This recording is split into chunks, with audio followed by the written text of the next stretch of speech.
I'm Mike Dennison in Helena. It's been 2 years since the state embarked on criminal justice reforms. Coming up, I'll tell you how it's working or not. A dazzling Christmas display brought in thousands of dollars of donations for a local fire department. I'm Cody Boyer in Bozeman with Christmasland story.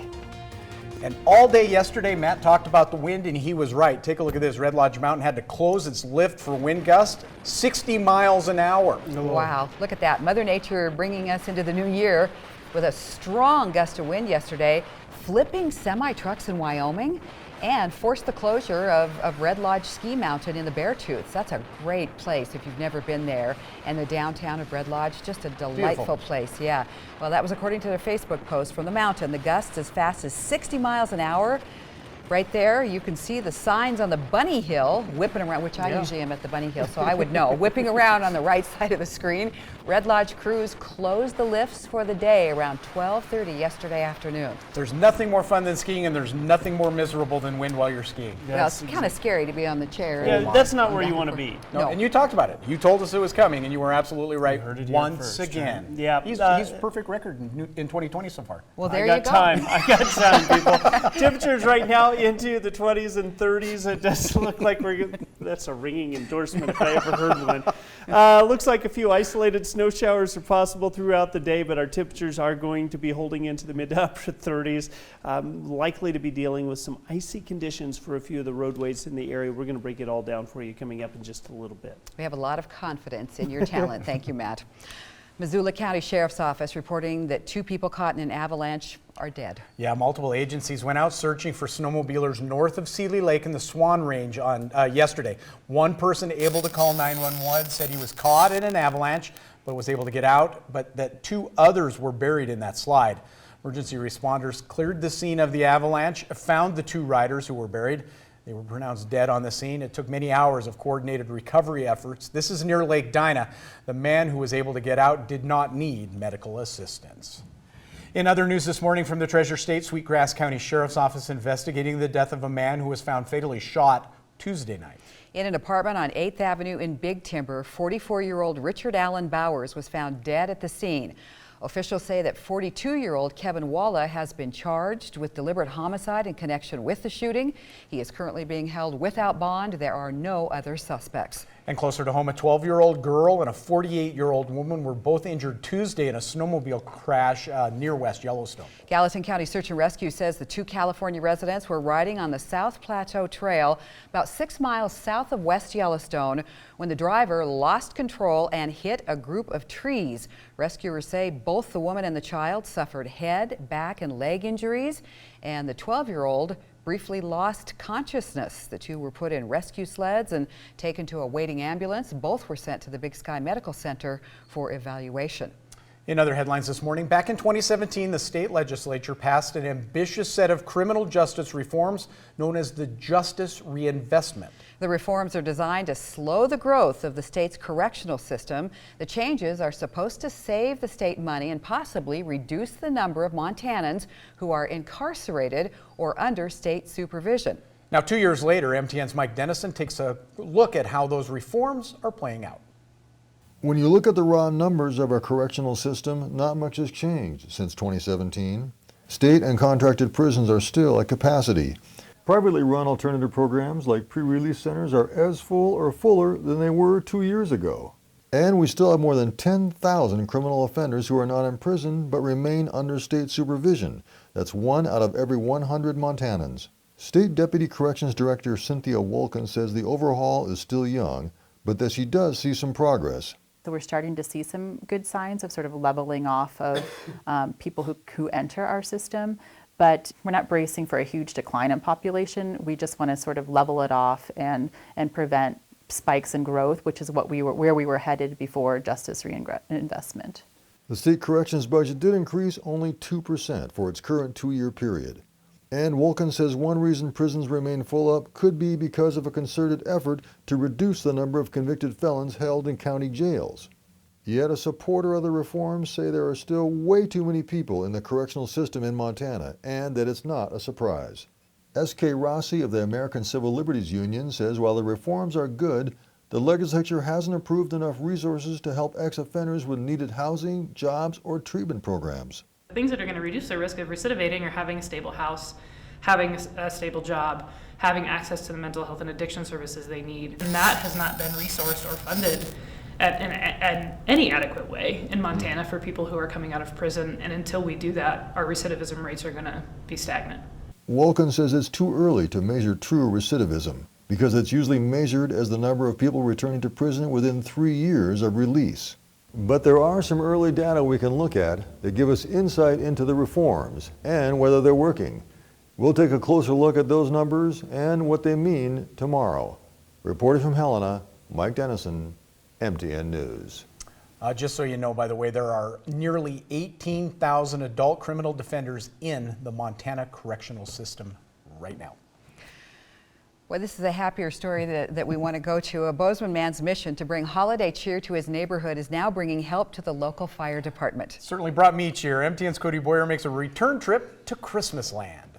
In just a couple of weeks, Brody Lesourd's $40,000 display, dubbed Christmasland, ranged in and brought in about 20,000 visitors.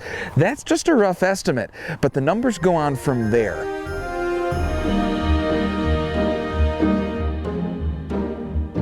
When you'd give them something, just the smiles they'd have. From 10,000 candy canes handed out by Micah the Elf to 2,400 cups of hot cocoa, Brody Lesourd's stroll through Christmasland brought in over 17,000 people.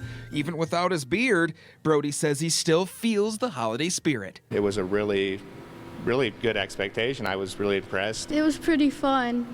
Like, you met some interesting people. At first, Brody started collecting donations with an idea. 50% to pay for his electrical bills, the other half to the Bozeman Fire Department's Benevolent Fund. After collecting a wad of over $5,100, that idea changed. Everybody kind of put out their own money and they made this happen. He donated all of it, along with $300 raised just by Micah. There's a lot more people that aren't in the position I'm in, and I'm able to do what I do. He just knew, hey, firefighters help people, so I want to give to that. Firefighter Brian Carroll says the phone call from Brody was a pleasant surprise, with every cent going toward a fund dedicated to helping the rest of the community. They even gave the Lesourds a tour of the department. I think it's the epitome of the human spirit, which is in all of us. There's something just integral inside of who we are as people that we want to help. As for Brody's display, it's time to pack it in.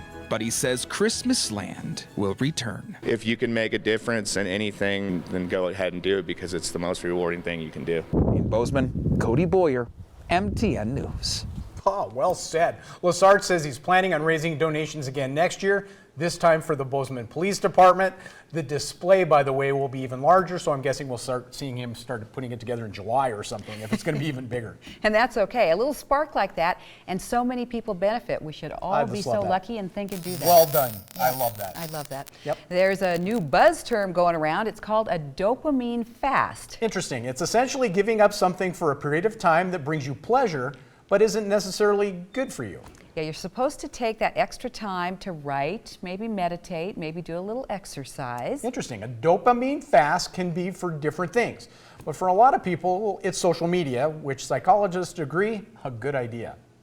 Our chronic connection to social media actually wreaks havoc with our brain.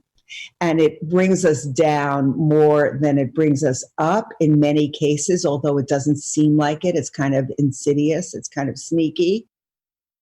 It is definitely sneaky. Now, Dr. Randy Kamen says we're often giving up other true dopamine rushes when we stay plugged in. Yeah, we lose connections with people or exercise or whatever we should be doing. She says it's a good idea to try and give up all sorts of things, even for a day. When you eliminate that for periods of a time, what happens is that you allow the other stuff that is more meaningful to you in other ways to surface and to seek pleasure in those other ways. Dr. Kamen says, as a society, we are lonely, and for that reason, you should take a little break from social media every day. She also says, stop feeling like you have to respond right away to every text that you get. A great piece of advice there. 6:39. Connecting with each patient that have mental illness or other psychiatric problems can oftentimes be difficult. In Helena, the Show Dare Hospital's only four-legged employee seems to excel in forming those bonds, though. The dog's name is Blue Bonnet, the facility dog at the hospital, specifically trained from a puppy to recognize the emotions of a person with an emphasis on bonding. Blue is also the first dog from Canine Assistance to work in a children's psychiatric hospital. She's been with Show Dare for over a year and a half now, and the staff say that the dog has the ability, I'm not surprised, to brighten everyone's day, even during the most difficult of days. No matter how hard the unit is that day, all of our staff can calm down and just take a minute and take a breath with Blue for themselves and just recoup and reset, really. Something about a dog, that Oh my, unconditional that's love.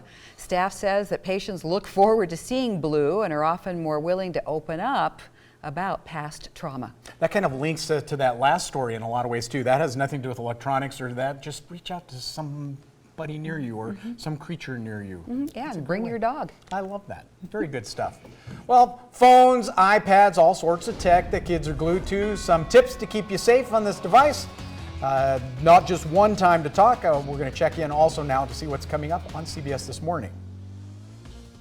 Good morning. Ahead on CBS This Morning, we're in Iraq as the U.S. deploys more troops to the region after the two-day attack on the U.S. Embassy. Former acting CIA Director Michael Morrell is here to break down the impact on U.S. foreign policy. Plus, in our More Perfect Union series, meet the seventh grader helping his colorblind peers experience the world in a whole new way. We'll see you at 7.